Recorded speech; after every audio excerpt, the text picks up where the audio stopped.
Hello, this is Elizabeth Chu, the CEO of the South Carolina Historical Society. Welcome to From the Vault, the South Carolina Historical Society podcast, created and hosted by my colleague Sydney Derrick, our librarian.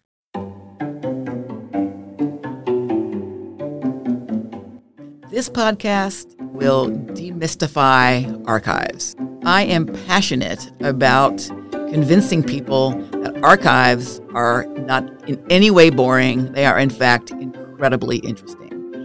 Who doesn't like to read stories about other people? Imagine spending all day long in a library reading someone else's diary. That is what historians and people who use archives do every day. From the Vault, we'll be telling stories of all South Carolinians from the perspective of the many fascinating items in our large and important archival collections. Hello and welcome to the inaugural podcast of the South Carolina Historical Society. Before we begin with today's tale from the archives, let's talk about some news and upcoming events at the Historical Society. Our 2024 Winter Lecture Series starts in February. We're hosting 4 lectures at First Baptist Church in Charleston, and those will also be live streamed for those who are unable to attend in person. The series will feature talks from experts on different aspects of the American Revolution, including African American involvement, women in the Revolution, and local battles at Sullivan's Island and Camden. On March 15th, we're hosting a conversation with Eric Larson, author of The Devil in the White City and several other books, which will be moderated by South Carolina historian Walter Edgar. That will be held at the Charleston Museum. And of course, you can find out more on all of these events and purchase tickets under the news section of our website, schistory.org.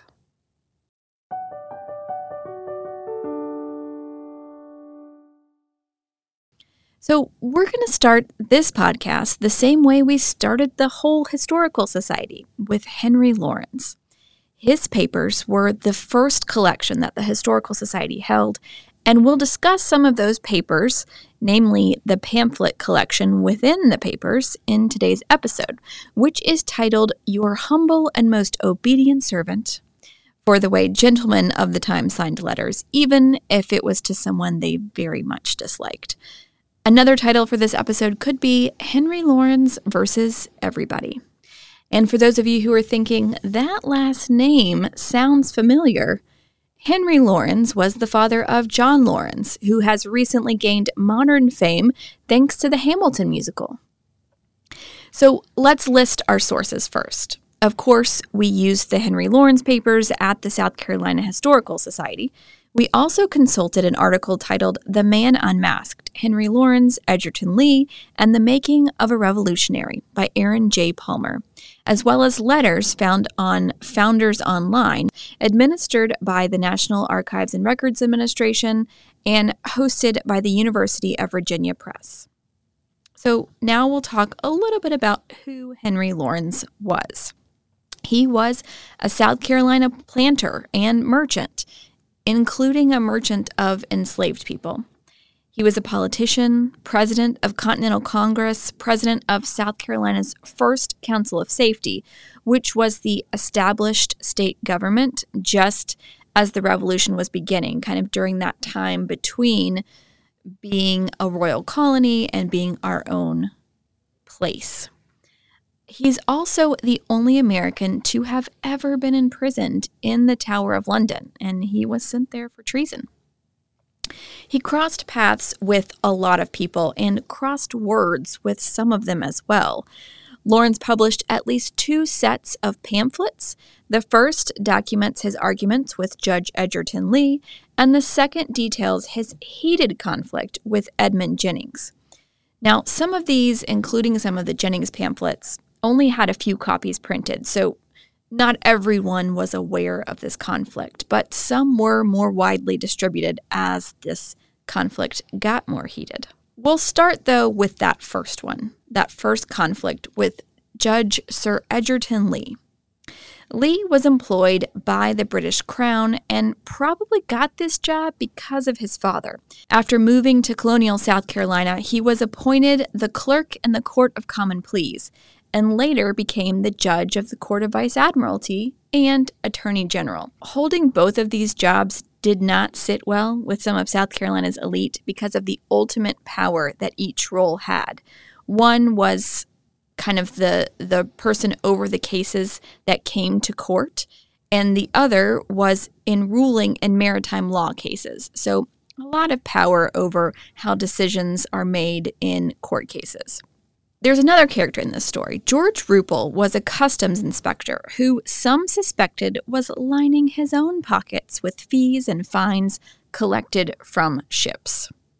So in 1768, Henry Lawrence's ship Anne is seized after Ruppel claims it was being loaded with goods that had not been accounted for, which Lawrence, of course, denies, and the case goes before Judge Lee.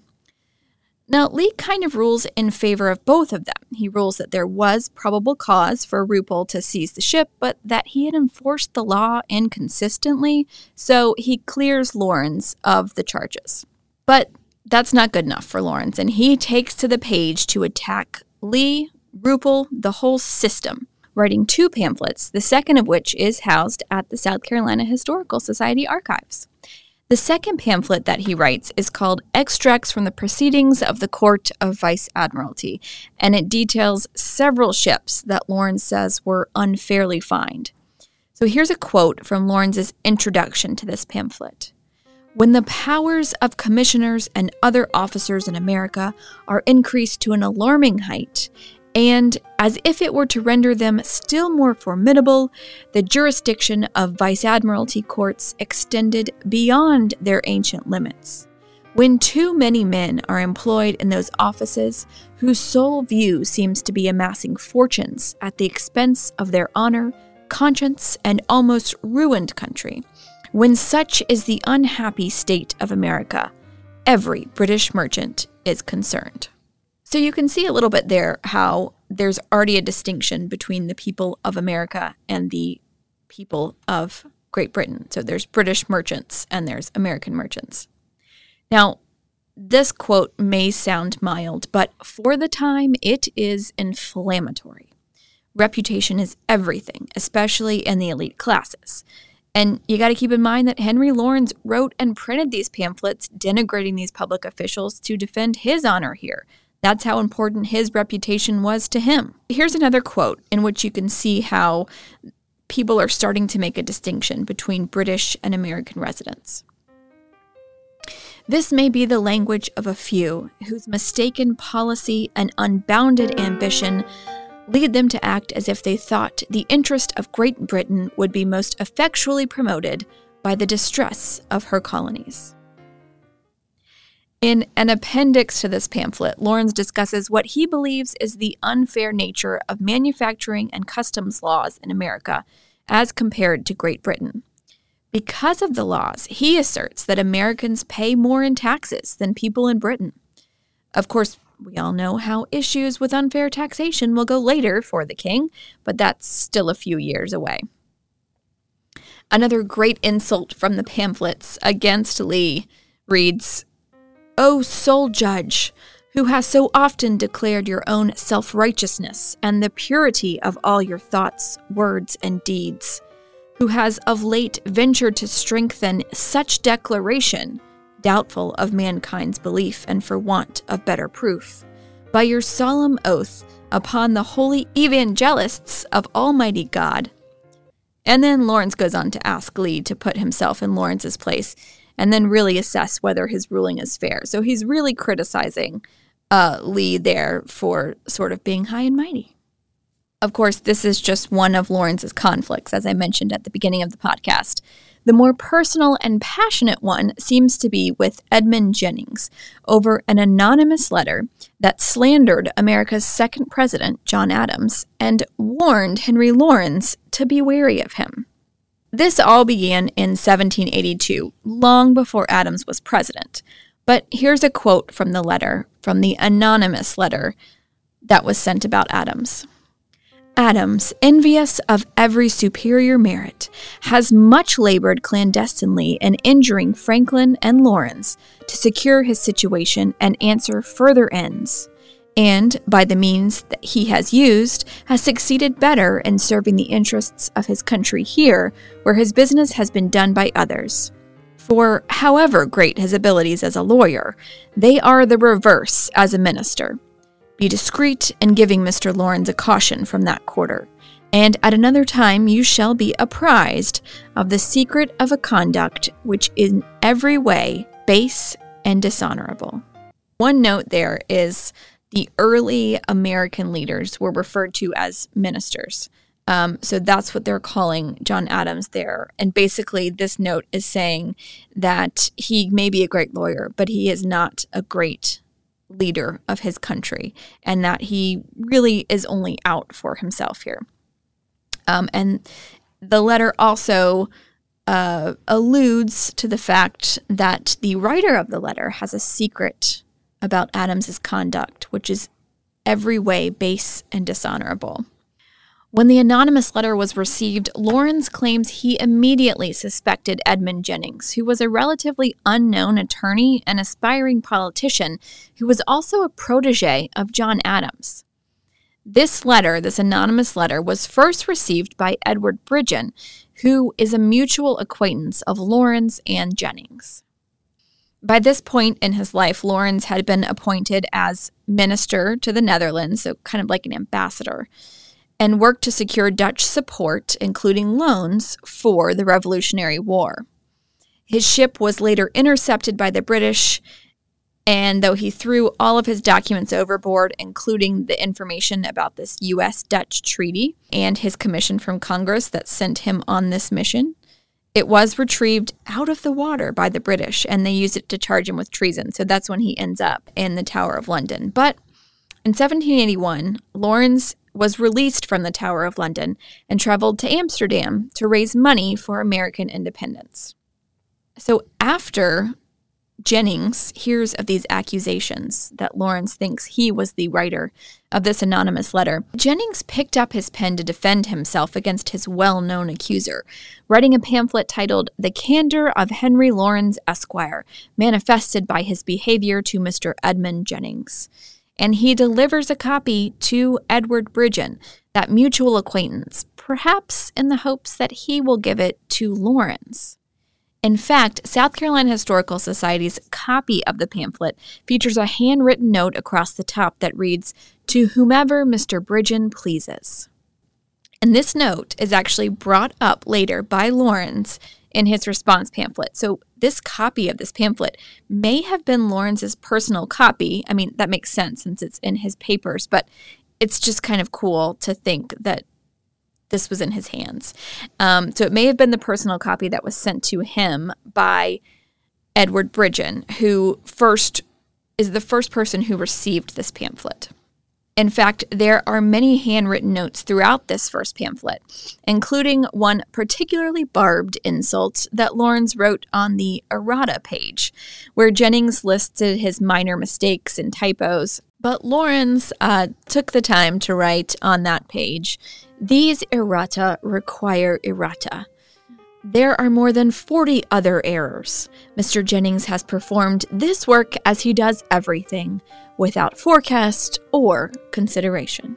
In this pamphlet, Jennings lays out the timeline of their conflict, which is complicated and at times very petty, with comments and actions on both sides being understood in ways other than what the authors claimed they were intended. However, it begins when Jennings offers money to Lawrence while he is imprisoned in the Tower of London. John Adams becomes aware that Jennings offered Lawrence money to help him out in this situation, and Adams offers to reimburse Jennings from the American coffers. In the meantime, Lawrence actually declines Jennings' offer of money, but it seems that this is the seed of Lawrence's feelings that Jennings is an interfering busybody with designs to make himself look good to the people in power. After the anonymous letter is written, it's Jennings who sends Adams a copy. And this just solidifies Lawrence' notion of his meddling personality, that Jennings took the time to send this letter about John Adams to John Adams. Lawrence speaks to both Adams and Franklin about his suspicions of Jennings, but neither man believes that it was Jennings. They just don't think it was in his character to write the letter or make those types of accusations against Adams. I mentioned this earlier in the episode, but I want to take a minute here to explain the title, one of the titles of this episode, Your Humble and Most Obedient Servant. Today's people, modern people, we're not the only ones who have kind of a work persona and corporate lingo that mask our true feelings. Lawrence and Jennings, as well as everyone else they correspond with, almost always sign their letters with something akin to your most humble and obedient servant.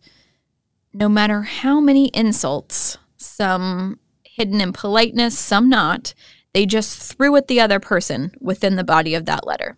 After Jennings' initial pamphlet, Lawrence takes his beliefs wider, publishing his own pamphlet titled Mr. Lawrence's True State of the Case, by which his candor to Mr. Edmund Jennings is manifested and the tricks of Mr. Jennings are detected. Brevity was not their strong suit. His larger motivation in all of this is to prevent Jennings from serving in a public role, which Jennings had been nominated for. So in one particularly biting line of the pamphlet, Lawrence writes of the accusations that he has leveled of Jennings. He says, I remember a Bermudian girl indicted at a court of sessions in Charlestown before Mr. Justice Pringle for tricks much less criminal than Mr. Jennings is now convicted of, and being found guilty, she was ordered to be publicly whipped. So we got all kinds of stuff going on there. There's some misogyny, there's probably some racism in there too, but Lawrence is saying that other people have been punished for much less than what Jennings has done. Now, eventually, Lawrence and Jennings agreed to meet in person to resolve the conflict. And while Lawrence walks away from the meeting claiming to have changed his mind, at least to Jennings, he later recants that. And in his pamphlet, Lawrence references this dinner that he spent with Jennings after this meeting where they talked about their issues. And he says, For who but a Jennings would have dined with a man who believed he had written the anonymous letter, and I never invited him again. So as an answer to Lawrence's charges about this dinner, Jennings writes a third pamphlet. It's the final pamphlet in the series, and it's called A Full Manifestation of What Mr. Henry Lawrence Falsely Denominates Candor in Himself and Tricks in Mr. Edmund Jennings. He writes that in 1783. Although no one actually receives that until 1784, he does publish this widely to the American people for them to decide who is to be believed in this conflict. In this pamphlet, Jennings responds to Lawrence's question on the dinner they spent together and says, who but a Lawrence would have invited to dinner a man who he believed had written it? That's a reference to the anonymous letter. In this third pamphlet, Jennings gets several other insults in against Lawrence, including, would a man of real importance think it worth his while, or that it was necessary for the establishment of his rank to thrust his name before another in any writing, or in talking of him, contrary to the ordinary rules of good breeding pursued by every man in every station of life? So what Jennings is saying here is that if Lawrence considers himself so important and me so unimportant, why is he talking about me? Shouldn't that be below him? But Lawrence has no written reply to this third pamphlet. In a June 1784 letter, he does say that he was working on another pamphlet while traveling at sea, but he had to put it aside because of bad weather, and that he just figured at that point that people who had read all of these pamphlets had seen both sides and that they could make their own conclusion. But while the dueling pamphlets may end there, the conflict does not. About a month before Lawrence wrote that letter to Thomas Day in 1784 saying he started a pamphlet but decided not to do it, Jennings wrote to another man, Edward Bridgen, who was the friend who had first received the anonymous letter. And Jennings says that he thought Bridgen basically was on Lawrence's side. So in this letter, Jennings challenges Bridgen and Lawrence to a duel, including information on where Bridgen could find him to accept the challenge and arrange all the particulars of meeting for this duel. So that's where the stakes got at this point. Jennings is challenging two men now to a duel. So the next day, Jennings writes to John Adams and tells him that he made this duel offer. But a few days later, Jennings receives his last known letter from John Adams, where John Adams assures Jennings that he has always believed in his innocence regarding the anonymous letter. So he has always believed that Jennings was not the author, and he always will. And that is the last known letter that Adams wrote Jennings. And they were very close before all of this happened. As I mentioned, Jennings was Adams' protege, and it seems like this might have kind of soured that relationship. As heated as this conflict was, I mean, Jennings was ready to fire pistols at another person. And despite that offer of a duel, it seems to have ended with a whimper, not a bang. No duel was ever fought, and we're unsure if Lawrence even knew of the offer of a duel, and we don't know what Bridgen's response was to that letter that Jennings wrote to him. And it's still kind of a mystery. No author has ever been confirmed for the anonymous letter. John Adams, according to a letter that he wrote in June 1782, believed that it was possibly from a clerk at one of the Dutch financial houses that was left out of that 1782 Dutch-American loan, and it was intended to sow discord among American leaders. So that was the loan that Henry Lawrence was working on to try and fund the American Revolution. So Lawrence was obviously very close in that world. So that's where Adams thinks that it might have come from. It's just a clerk at a Dutch financial house. But it seems that that goal was achieved. I mean, if he was trying to sow discord among the American leaders, Lawrence and Adams, two American diplomats, ended their relationship. Jennings lost a friend in Edward Bridgen, who was the person who received the anonymous letter and kind of sided with Lawrence in the whole situation. And as I mentioned, even Adams, who, though he believed Jennings wasn't the author, backed away from him, maybe in order to distance himself from the conflict. So the pamphlets in the larger context of an emerging nation show the everyday conversations of the men who founded it and how they were just men dealing with the same interpersonal relationship misunderstandings that happen today. Perhaps today without the offers of duels, hopefully. While those are the published conflicts of Henry Lawrence, there are absolutely others. On our later podcast, we hope to tackle the interesting relationships between Henry Lawrence and William Henry Drayton, who was another prominent South Carolinian that helped usher in America's independence. In the meantime, you can visit our South Carolina Historical Society archives on the third floor of College of Charleston's Addlestone Library and visit our museum at the Fireproof Building at 100 Meeting Street in Charleston, South Carolina. You can find us online at schistory.org and follow us on Instagram or Facebook. We'll see you next time. South Carolina Historical Society.